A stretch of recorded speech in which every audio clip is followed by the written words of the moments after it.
Kanye West has kind of been living the American dream. He sang about touching the sky, and he did. Fame, fortune, Grammys, and the girls, two girls in particular, his mother and his fiancée.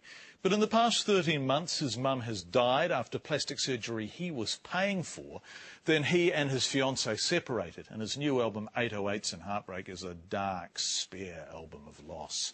The Washington Post called it a brilliant left turn, and it is. A man who cheerfully proclaimed himself the best, stopping, taking stock and asking, where did I go wrong?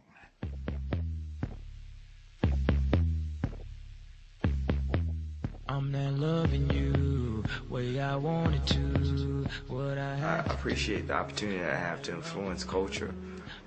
You know, and that's a great gift, and with any great gift comes a great responsibility, and that's just the situation I'm in. So it's like me just on the hunt for peace, and that's where I'm at right now. It's like this soul searching. This seems to me a record about loneliness, that you feel a bit lost.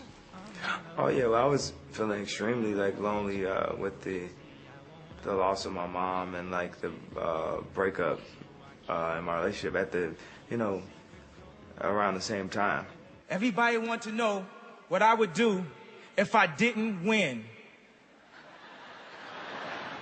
I guess we'll never know. I mean, it sounds good when they say 10-time Grammy Award winner. It's a good title, but I'd rather be no-time Grammy Award, still have certain people in my life, you know. Your mum? Yeah. I'm just thinking, in that photo, when I look at that photo, I think about that time. I think about how happy I was in that time, how happy I was that night, how happy my mom was, and even how happy I was to just wear that suit. I got beat up about that suit, and about those suits that I wore that night, that had my shirt open and stuff like that. And I look back and I'm just like, yo, fuck you. I had a good time. I embraced that, it's you just have to embrace every moment of life. You gon' touch the sky, baby girl, testify. Come up in the spot looking extra fly. For the day you die, you gon' touch the sky. We take it home, baby.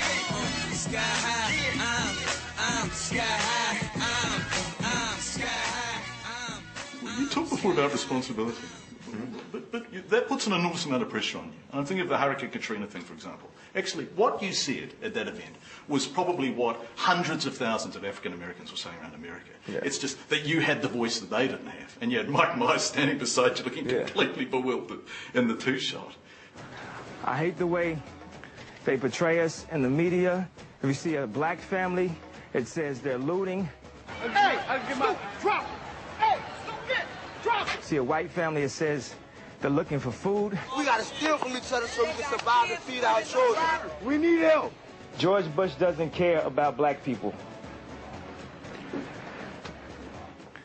Does that put a lot of pressure on you when you know that whatever you say is going to end up running far and wide? Yeah, you have to think about the things that you say, but I'll just get up there and people want me to be the voice of the people in a way. But I'm really the voice of myself, I really just say what I feel. So it's not calculated at all. And I get a lot of backlash for that if I'm not saying the things that are popular, because usually, half the time, 60-70%, I'm not saying popular opinion. I'm saying stuff that I believe. I don't care what none of y'all say, I still love her. Now I ain't saying she a gold digger. What music did you listen to when you were a little guy, growing up in Chicago? Oh, music like this, Boy George, Michael Jackson, Stevie Wonder, Anita Baker, Phil Collins, George Michael. It wasn't a specific type of music. I didn't even know that music had different genres back then. I didn't know the difference between pop and soul, and just all I knew was melodies. Now I ain't saying she a gold digger, but she ain't messing with no broke.